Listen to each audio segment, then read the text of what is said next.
Buenas tardes, mi nombre es Martín Aguel, cirujano de la Clínica Roca de General Roca, Río Negro.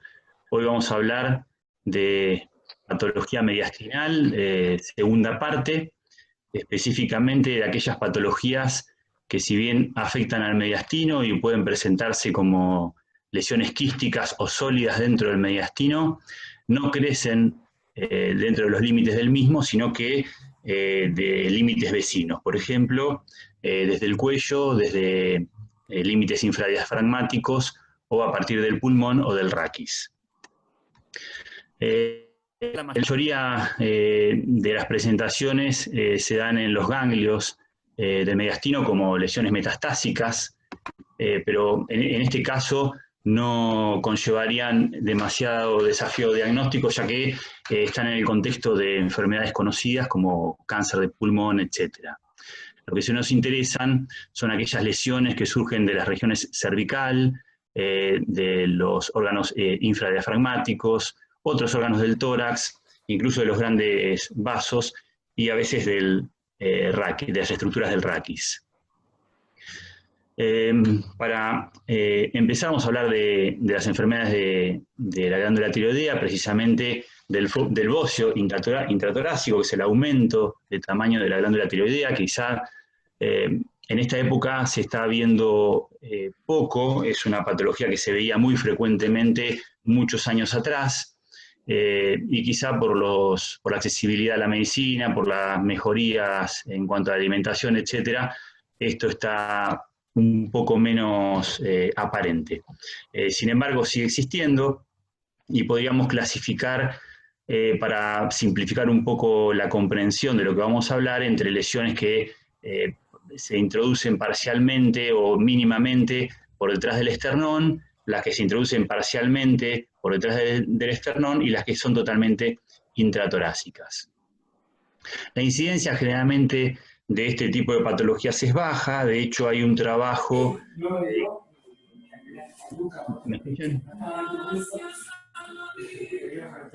Hay un trabajo que involucró a 9.200 pacientes, de los cuales unos 1.100, 1.300 eran bocios intratorácicos entre parciales y completos, así que constituían el 14% de casi todos los bocios, y cuando se iban a ver cuántos eran del total de los bocios, los intratorácicos completos eran de 1,4 del total.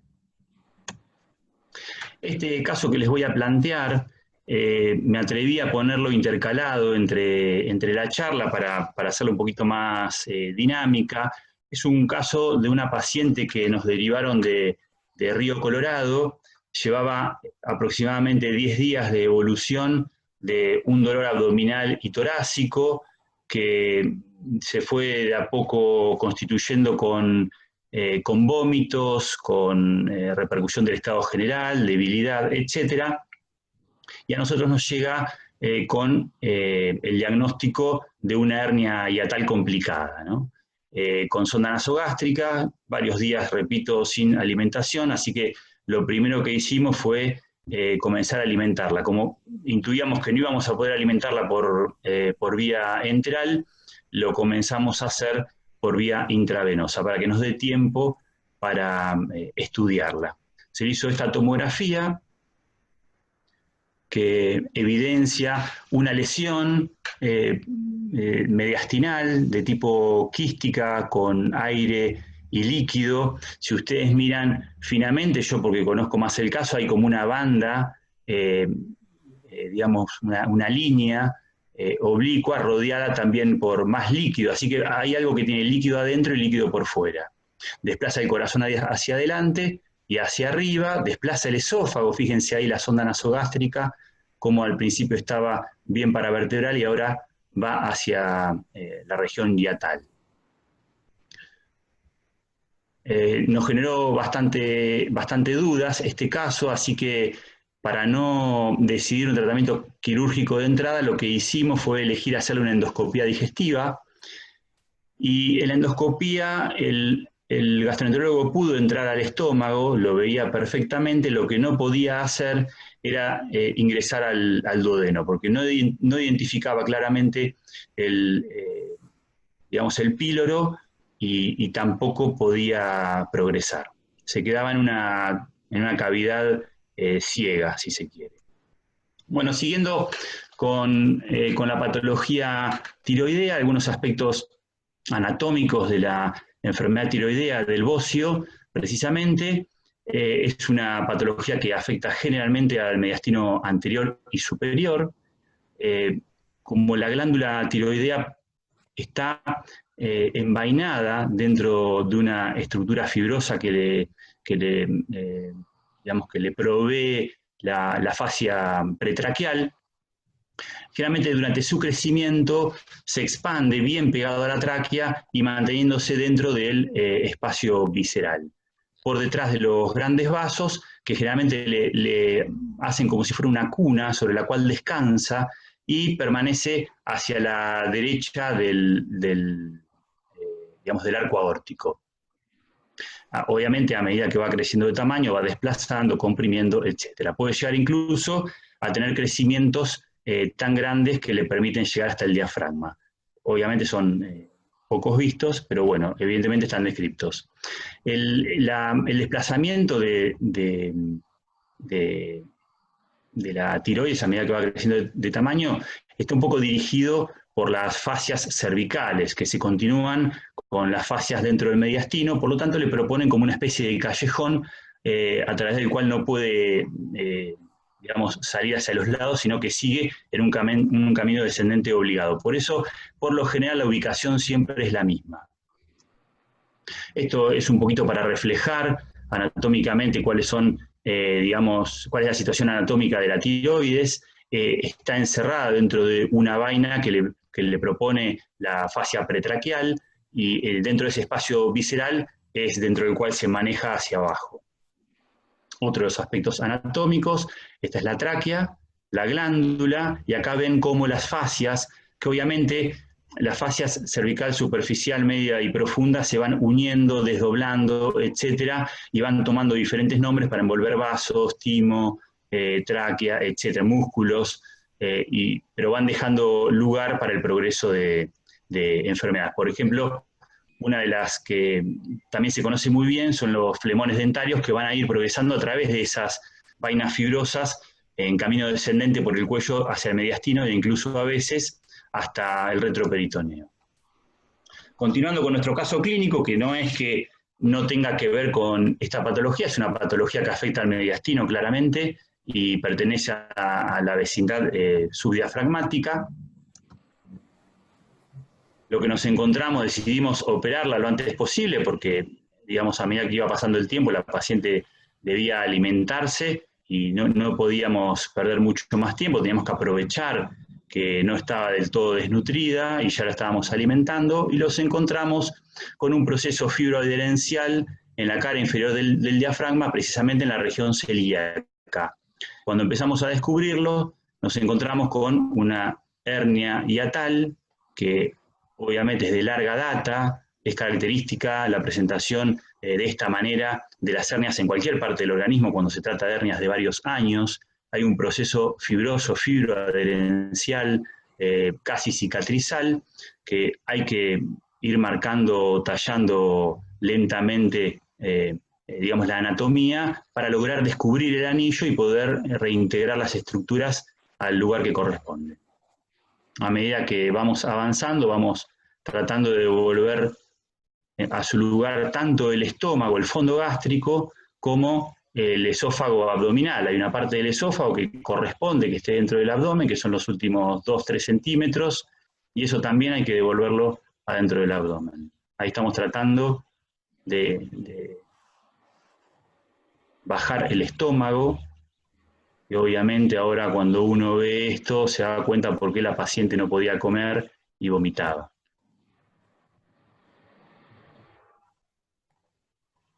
Cuando uno va tirando del estómago parece que lo fuera a romper, pero el estómago es una estructura muy fuerte, las pinzas son bastante delicadas y la presión que le imprimimos es suave.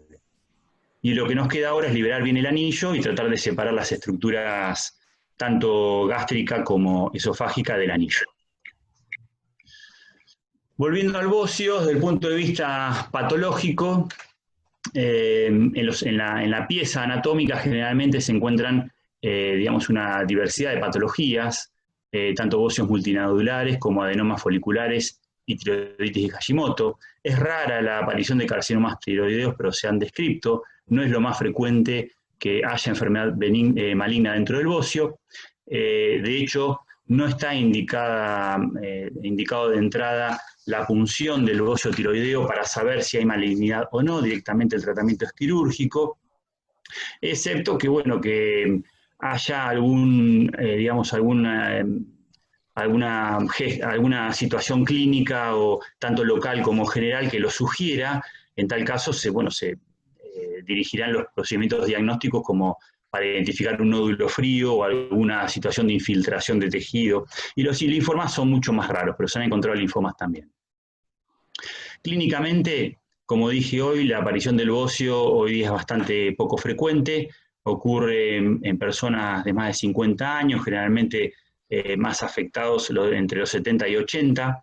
Las mujeres son más afectadas que los hombres. Son pacientes que se van adaptando al cambio, a lo mejor no se dan cuenta que tienen una masa creciendo en el cuello, porque por ahí tiene una contextura física grande, cuello grueso, entonces les parece que engordaron. Como se van adaptando a la dificultad respiratoria que genera la compresión traqueal, no le dan mayor importancia. Generalmente son pacientes que pueden tener antecedentes de cirugía de tiroides y muchas veces identificamos una masa cervical, ¿no? Así a veces el paciente no se da cuenta de eso, y como en toda la patología mediastinal, la sintomatología tiene que ver con el desplazamiento, compresión, infiltración, etcétera, generalmente los síntomas son muy parecidos en todas las enfermedades. Quizá el cuadro más grave se presenta cuando la obstrucción traqueal no, supera el 50% del diámetro de la tráquea, que en ese caso, como son pacientes que viven en un delicado equilibrio, a lo largo de los años se han adaptado con falta de aire, pero hacen pocas cosas, ¿no? Son personas bastante sedentarias, entonces no les genera problema, y de hecho generalmente dirigen su vida en función de la dificultad respiratoria. Hacen poco porque no pueden respirar, pero no se dan cuenta por qué es. Pero claro, cuando aparece una infección respiratoria, ese delicado equilibrio se rompe y aparecen con una clínica muy florida. En estos casos lo que hay que hacer es asegurar la vía aérea y hacerle una tiroidectomía. Yo tuve la posibilidad de ver un caso de estos durante mi formación y la verdad que fue bastante trágico para la mujer. Otra forma de presentación puede ser con toxicidad, con una tirotoxicosis, con insuficiencia cardíaca, arritmias, síndrome asténico, apatía o todos, ¿no? Puede estar presente el síndrome de la vena cava superior, con edema de miembros superiores, edema facial, edema de cuello, ingurgitación yugular, dolor. Se puede apreciar la movilidad de una masa con la deglución, y a veces las masas son solamente palpables cuando hacen la maniobra de Valsalva y se asoman por encima del opérculo torácico. Si bien la disfonía es bastante sugerente de enfermedad neoplásica, no es exclusiva de esta, ni tampoco la parálisis diafragmática que se puede observar en una radiografía dinámica, sino que en crecimientos de bocio bastante grandes también pueden generar disfonía y parálisis diafragmática, y sin embargo no haber enfermedad maligna dentro del bocio. Continuando con la resolución de nuestra paciente, nos queda separar el estómago y el esófago del anillo, como para liberarlos y poder trabajar sobre ellos para que permanezcan dentro de la cavidad abdominal. En este momento estamos generando un espacio por detrás de la unión gastroesofágica, del cardias. Se le pasa una cintilla para poder traccionar y liberar mejor sus adherencias, que no le queda mucho. Esto es lo que estamos viendo en la imagen de video de la hernia hiatal.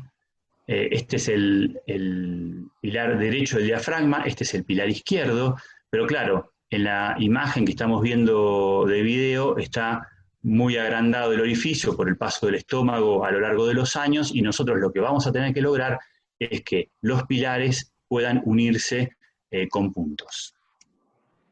Continuando con la patología tiroidea, en cuanto al diagnóstico, la radiografía simple siempre está presente, observando un ensanchamiento radiopaco del mediastino superior.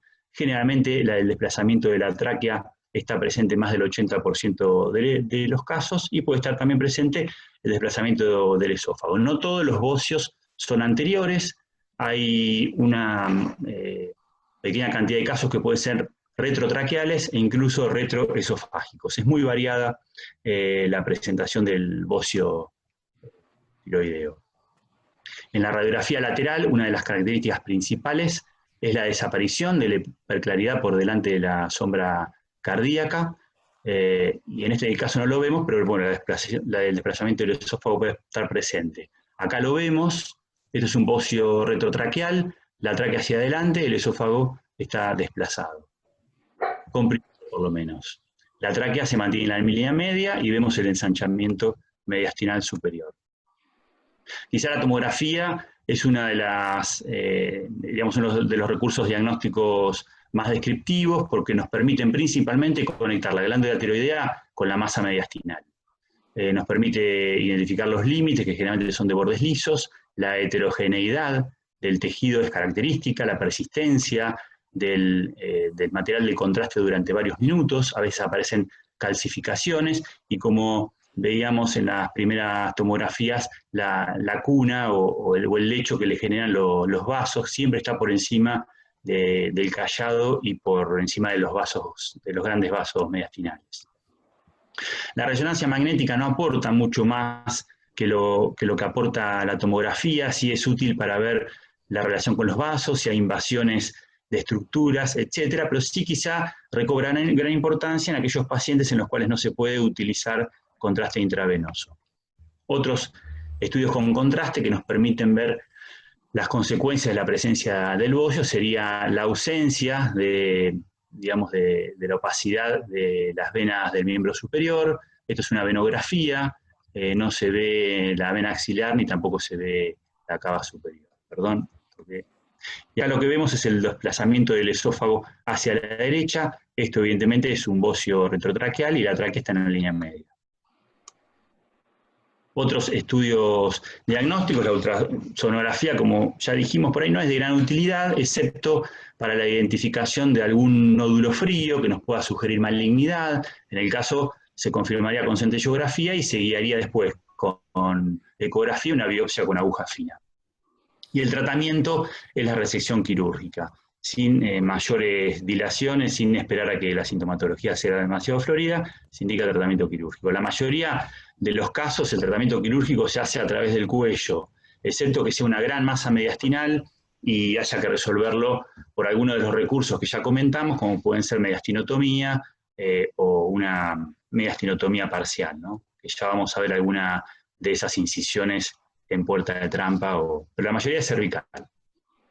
Continuando con nuestra paciente con la hernia de hiato, nos quedaba separar un poco el esófago, ya lo tenemos prácticamente liberado. El estómago ya está dentro de la cavidad abdominal en su totalidad, el esófago está bien porque está libre y la parte inferior está dentro del abdomen. Lo que encontramos, que por ahí no esperábamos en este caso y que lo hace más interesante al caso, es que tanto tiempo estuvo el estómago atrapado dentro del hiato que generó una zona isquémica. Nosotros veíamos que había como si fuera una especie de tirabuzón en el estómago, como si estuviera torsionado, y ahí tenía una zona inflamatoria que debíamos ver qué estaba pasando, y lo que encontramos fue que tenía una zona isquémica, que ahora lo vamos a ver un poquito más claro, una zona necrótica con pérdida de la vascularización, perdón, adelante, y que eso generaba, digamos, un gesto más porque hay que resolver. Si nosotros dejamos esa lesión, probablemente con el correr del tiempo haga una pérdida de líquido gástrico dentro de la cavidad abdominal. Otra de las patologías típicas de la tiroides es el tejido tiroideo ectópico verdadero. Y uno se pregunta, ¿por qué verdadero? ¿Que hay uno falso? No, no es que haya uno falso, pero muchas veces se interpretó que el tejido tiroideo ectópico podía ser cualquier tipo de tejido tiroideo dentro del mediastino, incluso en aquellos pacientes que habían sido sometidos a cirugía por bocio, en los cuales quedaba un remanente tiroideo dentro de la cavidad mediastinal, dentro del espacio mediastinal, y se interpretaba como tejido tiroideo ectópico. Y sin embargo, era un tejido tiroideo que había quedado remanente. Para que sea un tejido tiroideo ectópico tiene que cumplir con ciertos requisitos, como por ejemplo que tenga su propio sistema vascular, que generalmente viene de los grandes troncos del mediastino, indiferente del que tiene la tiroides, la presencia de una tiroides normal, con funcionamiento normal y tamaño normal, la que no exista una cirugía previa de la tiroides y que no sea una masa ociosa. Puede existir tejido tiroideo ectópico en el timo, todo esto tiene mucho que ver con el desarrollo embriológico de tanto la tiroides como el timo crecen a partir de brotes en el piso de la faringe. En el camino puede ocurrir algún tipo de malformación que vayan tanto dejando, digamos, restos de timo o de tiroides desde su evolución en el piso de la faringe hasta por detrás del esternón, e incluso el timo puede arrastrar tejido tiroideo y encontrar tejido tiroideo dentro del timo, con glándula tiroidea normal, ¿no? No ocurre lo mismo cuando la glándula tiroidea se encuentra, digamos, tejido tiroideo se encuentra en la lengua, que en ese caso no existe tiroides normal por delante de la tráquea. También puede existir tejido tiroideo ectópico en el corazón, tiene el mismo origen, todas las estructuras vasculares de mediastino tienen su origen en el piso de la faringe, igual que la tiroides. En el camino evolutivo a lo largo de las semanas puede haber algún tipo de arrastre de tejido tiroideo y aparecer tanto en el arco aórtico como con el pericardio, en el diafragma o en el corazón. Cuando ocurren dentro del corazón, surgen a veces patologías de llenado o de vaciado cardíaco con la consecuencia de insuficiencia cardíaca, no así se aparece en el tabique, digamos, interventricular. Bueno, continuamos con nuestro caso de hernia hiatal, que además tenía el estómago volvulado e isquémico. En este caso comenzamos con el cierre del orificio en el estómago, tuvimos que liberar, resecar todo el tejido necrótico que estaba digamos, en el borde de ese orificio, así que el orificio aumentó de tamaño y lo que estamos haciendo ahora es cerrarlo. Cuando uno reseca el tejido inflamatorio, lo que hace es reavivar los bordes para que tenga una buena oxigenación. El estómago es muy noble, generalmente tiene una gran vasculatura y con eso se logra un cierre efectivo. Si hubiéramos dejado el material necrótico en el borde de la herida, probablemente hubiéramos tenido complicaciones.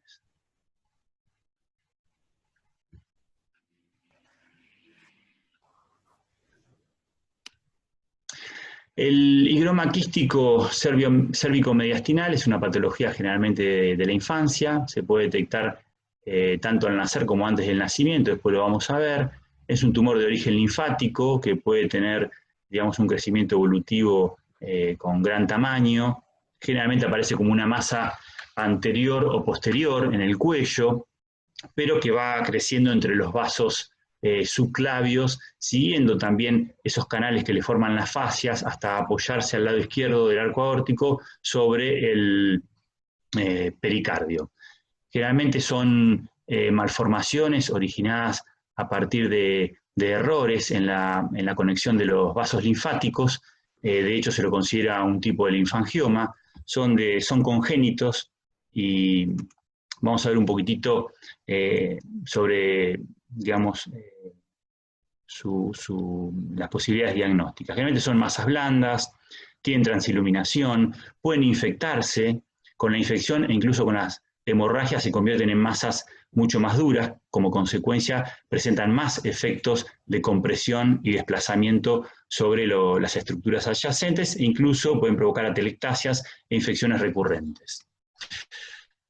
Antes de nacer se puede hacer diagnóstico por ultrasonografía, se ve como una banda muy delgada con líquido por dentro, fíjense como acá abarca no solamente la parte cervical, sino está por delante de la cabeza también. Una radiografía de tórax, ya esto es al nacer, nos permite identificar cuál es el alcance dentro del tórax y del mediastino. Una tomografía nos permite ver los bordes bien netos, nos permite identificar la característica quística de la lesión. El tratamiento siempre es quirúrgico, puede ser de emergencia o puede ser programado, dependiendo del estado general del paciente. A veces el paciente rápidamente entra en un cuadro de dificultad respiratoria, hay que intubar, hay que resolver inmediatamente.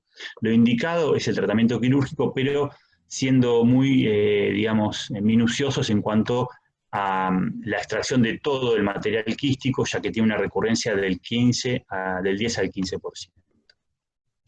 Una vez que cerramos en nuestra paciente el orificio o esa herida en el estómago, lo que nos falta es resolver la hernia hiatal. Como cualquier hernia, lo que intentamos es una resolución anatómica. Esto también se puede hacer colocando una malla. Nosotros en ese momento elegimos resolverlo anatómicamente. Se hizo una sutura con cierre de los pilares, que ya quedaron totalmente libres de tejido tanto inflamatorio como graso, y obviamente tanto el estómago como el esófago estaban liberados. Otra posibilidad de patología, digamos, extramediastinal, pero que afecta al mediastino, son los quistes tímicos paratiroideos cervicales mediastinales. Son quistes que tienen en parte tejido, digamos, células tímicas mezcladas con células paratiroideas. Y las hemorragias intramediastinales de un adenoma o un quiste paratiroideo, que generalmente por ruptura de las cápsulas de los adenomas o de los quistes generan una hemorragia en el mediastino superior, que también por lo mismo causan desplazamiento, compresiones, etc. El tratamiento es primero la evacuación de la hemorragia para aliviar los síntomas y en segunda instancia tratamiento quirúrgico. Las lesiones del esqueleto que pueden generar afecciones parecidas pueden ser condromas vertebrales y su contraparte maligna, abscesos paravertebrales, lesiones meningias como meningoceles, que generalmente cuando son anteriores, no estamos hablando de la que se detecta en los chicos al nacer, sino estamos hablando de las lesiones anteriores, que se detectan generalmente en la edad adulta, después de un largo periodo de dolores y síntomas neurológicos, y también síntomas relacionados con la compresión y el desplazamiento. Generalmente en más de un 80% están asociados con la enfermedad de von Recklinghausen. Y generalmente en la radiografía se ven masas paraespinales de bordes bien definidos, cifoescoliosis, horadación de las costillas, erosiones de los pedículos de las vértebras, disrupción de los cuerpos vertebrales, aumento del espacio intervertebral. Vamos a ver algunas imágenes ahora. La tomografía sirve para identificar claramente el origen de la lesión y la altura donde está comprometido. Acá vamos a ver algunos ejemplos. Esto es bastante esquemático, es para ver cómo el saco dural protruye a través de un espacio. En la radiografía de tórax lo vemos como una mancha radiopaca con bordes bien definidos. Fíjense cómo el cuerpo de la vértebra está alejado de las láminas y cómo el pedículo está destruido y este pedículo parece como que estuviera alargado. Hay una gran disrupción, no sé si ven en esta imagen superior, de los cuerpos vertebrales, siempre está presente la escoliosis. En esta resonancia se puede ver la conexión del saco dural con la lesión, y bueno, esto es una imagen torácica. Bueno, finalmente vamos a terminar de resolver el problema de la hernia de la paciente que nos... video lo puse para no charlar directamente de esta patología, creo que se comprende mejor si lo estamos viendo. Generalmente son patologías que ocurren en pacientes obesos con aumento de la presión abdominal, como cualquier hernia. A veces se interpreta como reflujo gastroesofágico, pero en realidad es una gran hernia hiatal que tiene que ver con el aumento de la presión intraabdominal. El cierre del hiato es fundamental para asegurar la permanencia del estómago dentro de la cavidad abdominal.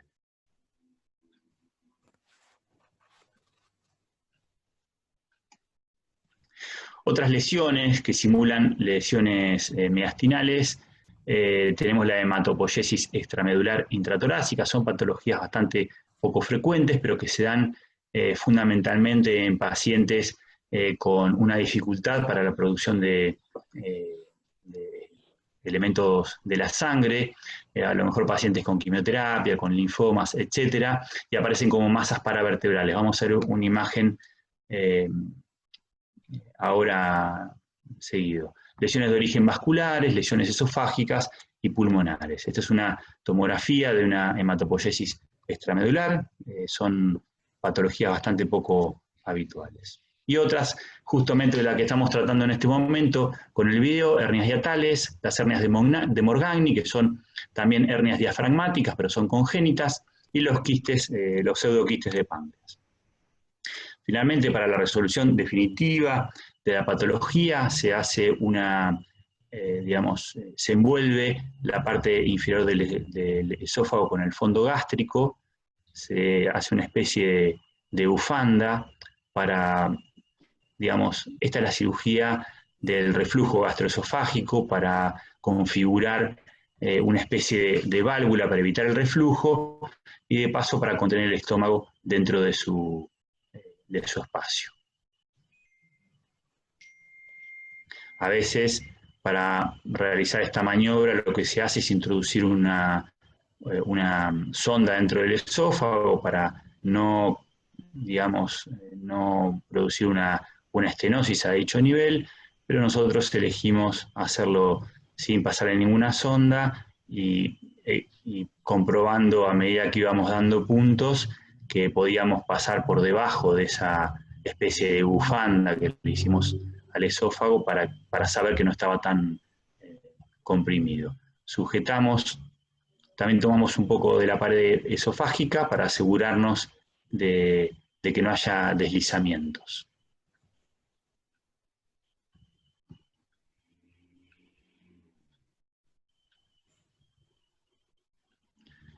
Bueno. Fin de la presentación. Eso es todo. Coco, deja de compartir la pantalla. Estoy en eso. Bien. Pero viste que siempre tengo el mismo problema.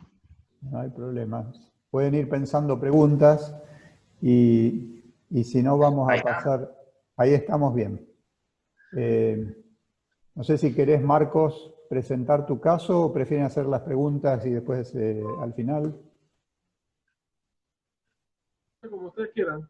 Dale, presenta el caso así después, porque Coco repartió patología para neurocirujano, para hematólogo, para todos los presentes, así que después vamos a tener algunas charlas con esta. Presenta el caso tuyo. Vale, vamos a aprovechar de que más o menos la otra vez anticipamos algo de un paciente que tuvimos hace poco, y ahí le voy a dar la palabra a Juan, que es nuestro resi primero. Hola, mucho gusto. Hola. Vamos porque tenemos un PowerPoint también, así lo presenta ahí. Bueno. Dale. Vamos.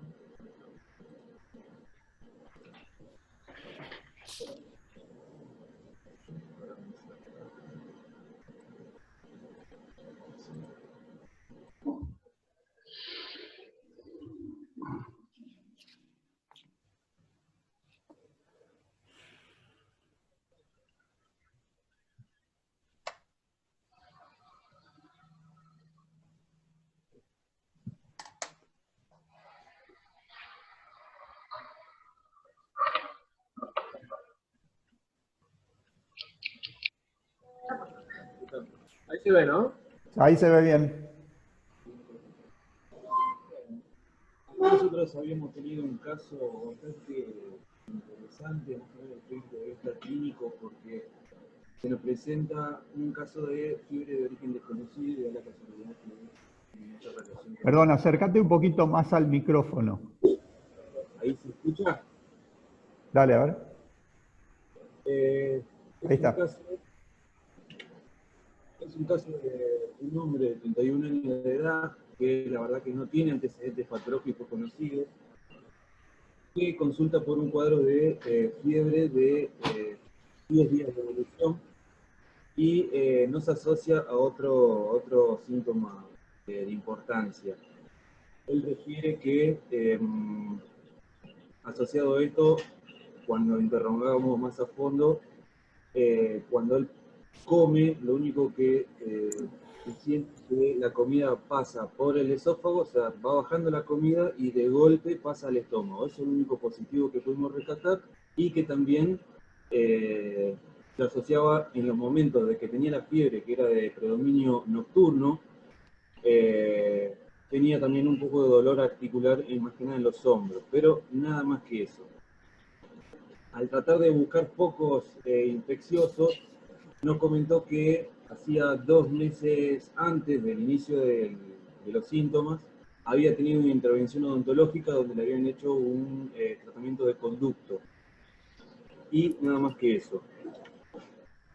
Así que se le empieza a estudiar un poco. El laboratorio lo que informa es una leucocitosis con bastantes neutrófilos y fórmulas inmaduras, con PCR y eritrosedimentación elevadas, y también se largó todo lo que son serologías para HIV, la cual fue negativo. También hicimos serología para citomegalo y Epstein-Barr, que también fueron negativos, y con más tiempo hicimos para un perfil autoinmune que no nos arrojó ningún dato. La ecografía abdominal al inicio tampoco, una RX de tórax también normal, y después hicimos ante el antecedente de la disfagia esta que nos comentaba, le hicimos una veda que la verdad que también era normal, no había ningún signo de obstrucción ni estenosis del esófago, con el estómago normal. Así que lo cultivamos por 3 como para pensar en una posible endocarditis ante una fiebre de origen desconocido y el antecedente también de esta intervención odontológica, que también fueron negativos en 2 ocasiones, o sea, 6 hemocultivos negativos, puro cultivo también. Asociado a esto también acá me faltó ponerle que le hicimos un ecocardiograma, que la verdad que también era normal, con válvula, músculos papilares y cuerdas que no estaban lesionadas, con función de una fracción de eyección normal. Nada positivo, nunca podíamos obtener nada, así que como última opción, antes de recurrir a un estudio de imágenes más específicos, no se nos iba de la cabeza algo que es el síndrome del adulto, al no tener nada y dejar ese diagnóstico como de descarte en realidad. Así que antes de irse de alta, le hicimos una tomografía porque seguía febril, a todo esto sin iniciar todavía, expectando más que nada el tratamiento antibiótico. Así que le hicimos la tomografía y nos informan esto: que en el mediastino posterior, medial a la vena cava inferior y por atrás y por debajo de la aurícula izquierda, se encuentra esta lesión de paredes gruesas, irregulares, de 6 centímetros de ancho, que presenta contenido hipodenso. Se le pone contraste endovenoso y realza en fase arterial y venosa, 47 por 43.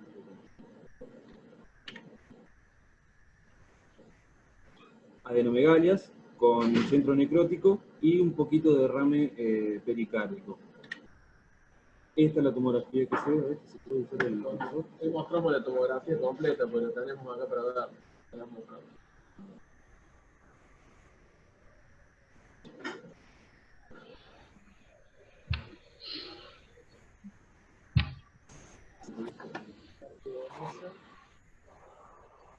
Vamos pasando, si van viendo los cortes, esto es del programa mismo del hospital. Esta es la fase con contraste venoso.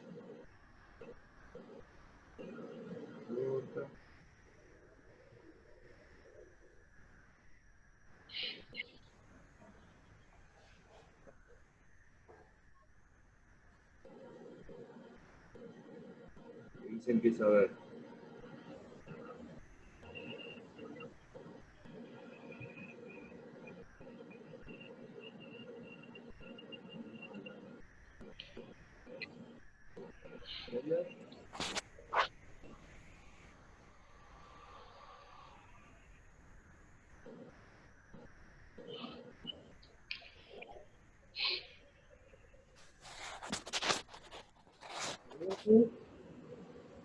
¿Se ve bien? Sí.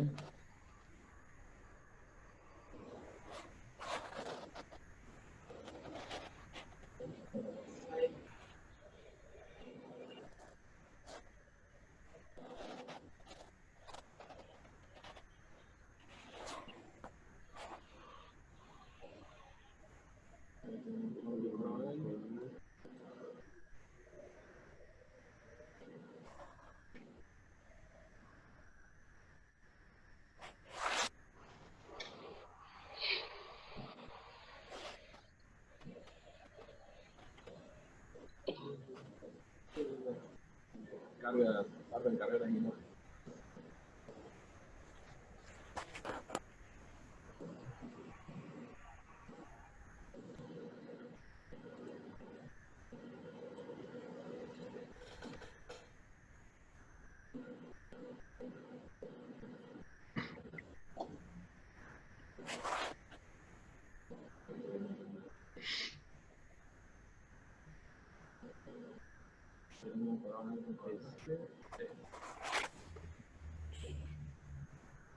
Este es el coronal con contraste con fase arterial.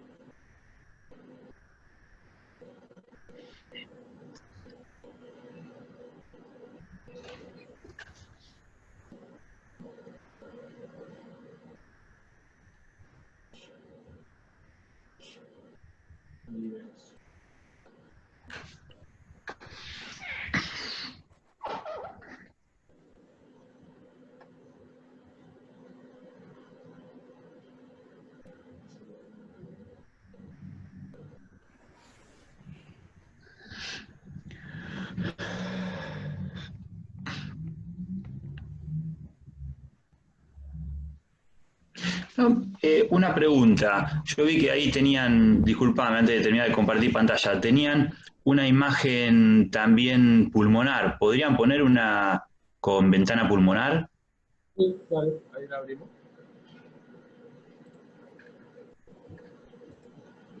¿Está? Sí.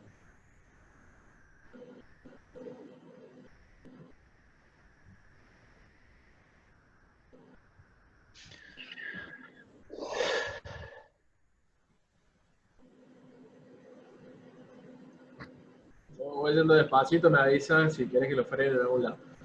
No, seguí hasta el nivel del quiste, porque eh, quería ver el pulmón ahí en la zona bien paravertebral, parece lóbulo inferior, pero podría ser lóbulo medio, no sé. No, como era una coronal, quería ver en la axial si se podía identificar bien el lóbulo afectado,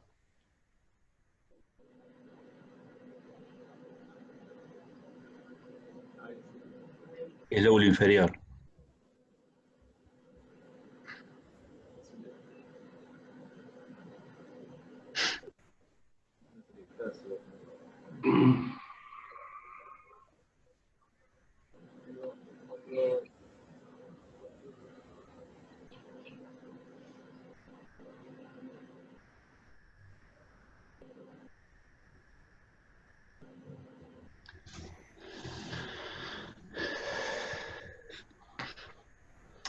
En el informe tomográfico, ¿hacen referencia al tejido pulmonar afectado?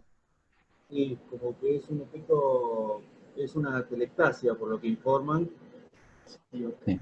la debemos contar. Claro. Porque Sinda sería como que nos explicaba el tomografista. Una telectasia, nada más. Está bien.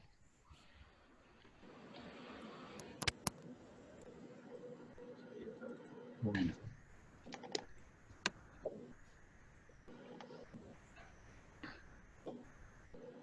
Y bueno, después de tener esto, tuvimos un par de diagnósticos diferenciales como para tener en mente.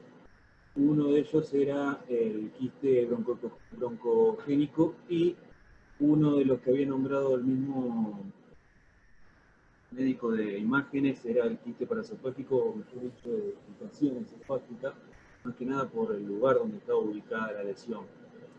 Y después también no podíamos descartar entre los abscesos, linfoma, que bueno, en realidad ya por la localización es difícil que sea, y una neoplasia mediastinal. Así que ante la sospecha de, o sea, al ver esta imagen que estaba coleccionada y con fiebre, lo cubrimos con antibióticos, ya que cualquier tejido aberrante es fácil de infectarse.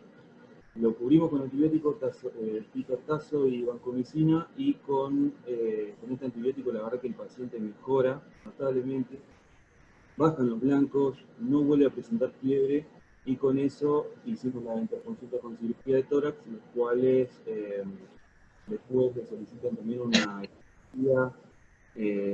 econdoscopía, y una resonancia magnética que, bueno, no... Se dilató un poco, se hizo una resonancia que no aportó mucho más de lo que ya vimos en esta tomografía. Y se le hizo un seguimiento ecográfico con el cardiograma de la lesión. Y la verdad que vimos que con el tratamiento antibiótico no solamente mejoró la clínica, sino que el tamaño de la lesión también disminuyó bastante. Quedó a resolver y a nosotros nos quedó la duda porque, bueno, con todo esto de la pandemia no tenemos mucha posibilidad de hablar con el cirujano, está todo muy todo eso, y no pudimos hablar con el cirujano de tórax directamente. Sabemos que le pidió una econdoscopía, pero no sabemos bien por qué. El paciente a la fecha está sintomático, no volvió a hacer fiebre, su laboratorio siempre fue muy bueno. Pero bueno, nos quedaba a nosotros la duda de si eso fue solamente un proceso infeccioso o tiene alguna cuestión congénita de él ahí que lo condicionó a este cuadro. Mirá, yo estoy de acuerdo con la econdoscopía porque te puede aclarar la naturaleza quística de la lesión y vos te centrás en, digamos, en ciertas patologías, ¿no? Porque ahí lo que habla es de contenido hipodenso. Yo no sé si con eso es suficiente para mí parece una lesión quística, pero puede ser una colección también, ¿no? Yo empezaría primero por el tema laboratorio. Yo a esto le agregaría por nuestra zona endémica un estudio serológico para hidatidosis, porque el pulmón también está comprometido. Yo no sé si esto fue del pulmón al mediastino o es una lesión quística mediastinal que está afectando el pulmón. Yo me inclinaría a pensar que el pulmón está más afectado de lo que uno esperaría de una lesión quística, por una lesión quística de ese tamaño en el mediastino. Entonces habría que valorar que hay una complicación infecciosa, es cierto, habría que valorar si hay una ruptura que afectó al mediastino y posteriormente al pulmón, o si es una lesión pulmonar que está afectando al mediastino. Lo cierto es que va a ser difícil llegar a un diagnóstico preciso con los estudios, digamos, por imágenes que tenemos a disposición. Obviamente una econdoscopía para mí está muy bien, quizá no sea fundamental porque no va a revelar el diagnóstico. Lo que sí va a aportar es que la naturaleza quística de la lesión, si está, digamos, con una relación más íntima con el esófago, porque vos podés deducir de una econdoscopía si las paredes del quiste se continúan con las estructuras musculares del esófago, y eso casi sería un diagnóstico de precisión, ¿no? Más cercano a un quiste de duplicación. Pero no descartaría dentro de los exámenes de laboratorio una serología para hidatidosis, me parecería fundamental en nuestro medio y para mí el tratamiento va a ser quirúrgico, definitivamente, porque la infección se puede repetir. Esto no reveló comunicación con el esófago, pero no necesariamente quiere decir que no la tenga. En ese nivel digamos, yo no, si bien es posible que existan quistes pericárdicos y pueden sufrir infección, no me parece característica lo grueso de la pared, me parece que es muy grueso para ser pericárdico. Y otra de las posibilidades es que sea un quiste de duplicación con tejido gástrico, que sería más razonable que eso sea tejido gástrico. Pero yo me inclinaría a todas esas posibilidades si descarto una enfermedad hiatídica. Yo empezaría por ahí. Y después empezar a pensar en quistes de duplicación, pericardios celómicos, etc. Pero primero, por el lugar donde vivimos, arrancaría con una hidatidosis. Eso te consulto porque nos quedó también la pregunta de la resonancia. ¿No iba a aportar algo más que la No. Ya viste que a lo largo de las dos charlas siempre recalqué que la resonancia no aporta mucho más que la tomografía. La mayoría de las veces no revela más relaciones que las que revela la tomografía. Por ahí sirve para determinar si hay márgenes de disección entre la lesión y los vasos, los grandes vasos o el corazón, o con otros órganos del mediastino, pero no necesariamente te va a dar un diagnóstico o te va a aclarar mucho más que lo que aclara la tomografía. Sí, una econdoscopía puede ser más precisa, eso sí, y estaría bien indicada. econdoscopía? Acá, la verdad que es un estudio que nosotros no tenemos accesible mucho público. ¿Dónde se estaría? No escucho. La econdoscopía, la verdad que no, nosotros no tenemos mucho acceso por salud pública. Obvio. Entiendo. ¿Dónde se está haciendo en Neuquén, digamos, si ustedes saben? ¿Cómo? ¿Dónde se está haciendo? Pregunta. ¿Dónde se está haciendo en Neuquén? Si saben. En Neuquén creo que hacen econdoscopía. Yo que sepa, hay en Neuquén econdoscopía. No sabría decirte, digamos, específicamente como ultrasonografía esofágica para ver ganglios. Acá obviamente hacen para el corazón, pero lo hacen los cardiólogos. Pero, digamos, desde el punto de vista digestivo no sabría. Yo sé que en Neuquén hay gente que lo hace, pero no, la verdad que si me preguntás ahora... Ecoendoscopía hace Sebastián Esteves en CEMIC. Tiene buena experiencia y no hay otros que yo conozca que tengan otro aparato. Es el único en la región y digamos, nosotros desde acá de Roca le mandamos a él. ¿Sí? Y tiene buena experiencia, hace buenos informes. Inclusive hace algo de intervencionismo también, como punciones o biopsias. Después te pedimos la dirección. Sí, cómo no. Entonces el tratamiento definitivo va a ser quirúrgico. Sí, sin duda. Sin duda eso no es tratamiento antibiótico. Ahí hay una patología que afecta al pulmón y al mediastino. Y eso hay que aclararlo. Marco, ¿de dónde es este hombre? ¿Oriundo de dónde? ¿Está de Neuquén? ¿De Neuquén capital o de alguna zona? No tiene, digamos, no tiene mucha epidemiología de otra cosa. Trabaja en un supermercado como repositorio externo. Un pibe joven, sano, que de pronto cae con este febril y la verdad que nos dio bastante dolor de cabeza porque la tomografía la traímos por este síntoma vago que él tenía, que ni siquiera era una disfagia, era como una especie de un relato que le iba cambiando día a día. Entonces, ante eso y no tener nada de evidencia, le pedimos una tomografía y cuando empezamos a ver esa lesión ahí nos daba mucho de atención. Era como vos decías bien, Coco, que no tenía tantas clínicas, en realidad más allá de la fiebre y esa pequeña molestia, nada. Quiero aclarar una cosa, generalmente cuando se infectan los quistes mediastinales, ya sea los pericárdicos o esofágicos, si es que está comunicado el quiste con el esófago, es más fácil que se complique, pero cuando no existe esa comunicación, de algún lado tiene que venir la infección. Entonces, por eso te digo, a lo mejor esto es un quiste que estaba en el mediastino asintomático y ocurrió una intercurrencia pulmonar y por contigüidad o por lo que sea, por la sangre, por como sea, se terminó infectando porque es una zona débil, ¿no?, del organismo, un quiste. Pero no descartaría, o sea, esa es la posibilidad de por qué el quiste se ve infectado y se ve, y comenzó con sintomatología. Quizá comenzó en el pulmón y lo que nosotros estamos viendo es un quiste, pero a lo mejor el problema se inició en el pulmón y el quiste es anecdótico y hay que sacarlo. Pero no descartaría inicialmente yo empezaría por una hidatidosis y después me abocaría a la solución del quiste. Sí, de hecho, esto viene con una historia un poco más previa, porque él consultó primero por la fiebre y se ve que algo de tos tenía o alguna clínica respiratoria porque cayó en protocolo de COVID, comió Ah, sopa, bueno, y así nos viene después el paciente como más dado vuelta de ese punto de vista. Entonces eso también hizo que se hiciera mucho más largo el cuadro clínico. claro. Entonces nos La llega un poco. mayoría de las veces hay una situación infecciosa previa y el quiste es una condición predisponente, nada más.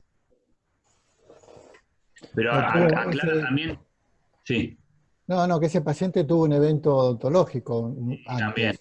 también. Eso también Tuvo una podría. extracción de un premolar, creo. Sí. Sí, que seguramente está infectado.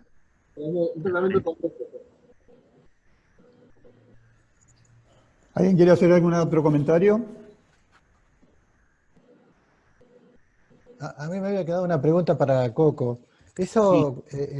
Esos tejidos tiroideos ectópicos, Mm. son dos preguntas en una. ¿Pueden ser funcionantes? Y la otra, si se extraen, ¿hay, digamos, riesgo de tormenta tiroidea o algo así? No, porque en realidad cuando hablamos de tejido ectópico verdadero, coexisten con una tiroides normal. Y generalmente funcionan los dos normalmente, tanto el tejido ectópico como que tiene su propio sistema vascular, como la tiroides que está en el cuello. Eh, digamos, el funcionamiento es normal. La contraparte es el tejido ectópico o definido como ectópico, pero que en realidad es un paciente que fue intervenido quirúrgicamente por una enfermedad tiroidea y quedó como remanente tejido tiroideo. Pero eso no es, y eso sí, obviamente es anormal, puede dar un bocio, puede aumentar de tamaño, dar una imagen nodular, tumoral. Ese no es normal. El verdadero sí es normal y funciona bien. Bien. ¿Los residentes del Heller quieren hacer alguna pregunta? Tan lejos. Yo para acotar nada más a lo que Martín dijo por ahí, ya que disparó también para los neurocirujanos, cuando hablaste de los meningoceles anteriores, cuando estaba en el niño, en todos los años que estuve, uno solo torácico vi anterior. Bueno. La mayoría eran, no, la mayoría, vi 3, tampoco es la mayoría, pero bueno, vi 3 anteriores, pero lumbares, o sea, a nivel abdominal, ¿sí? Abdominopelviano. Que coincide con la presentación de los meningoceles clásicos por vía posterior, que mayoritariamente son lumbares. Y obviamente se lo abordó con los cirujanos y demás. Y con vos entraría también los dos que operamos, los dos TBC, entrarían dentro de esta patología mediastinal. Totalmente, procesos paravertebrales, sí, exacto. Bien, bien. Perfecto. Bueno, y a la gente del Heller le sirvió. Sí. Bueno, con respecto a ese paciente yo tomaría esas dos medidas. Primero, una serología para hidatidosis. Y en segunda instancia, ya, digamos, dirigirlo a un tratamiento quirúrgico, porque en realidad la solución va a ser esa. Se puede ver el tejido pulmonar, si está afectado, enfermo o no, y se puede resecar la estructura mediastinal. Por ahí una broncoscopía no estaría de más para asegurar todo, no decir, bueno, voy a sacar la lesión quística y listo, y me ocupo de eso y nada más. Es que eso y nada del árbol respiratorio. Exactamente. Bueno, gracias por el aporte. Yo quiero hacer un comentario, Sí. que lo dijiste muy bien, Coco, pero reafirmarlo.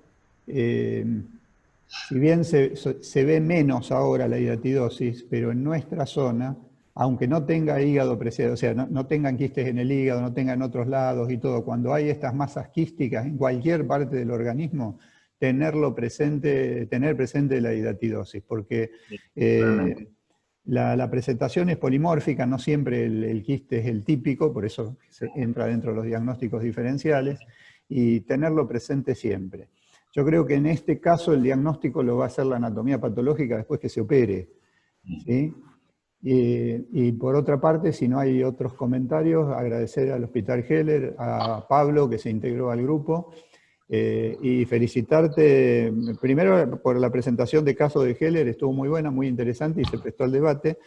Y Coco, nos mantuviste atentos con esa hernia diafragmática mostrada en etapas mientras mostraba lo otro que estaba, así que te felicito. Dijo Netflix, Mantenía la expectativa. Sí, quiero hacer un comentario, porque eso, digamos, además de la charla, Coco editó sus propios videos de casos propios, así que eso le agrega valor a la charla, así que te felicito. Gracias. Bueno, gracias a todos por la participación y el próximo encuentro es el jueves próximo a cargo de Gabo Aranguren. Bueno, buenísimo. muchas gracias a todos. Seguimos adelante. Chao, hasta luego. Chao.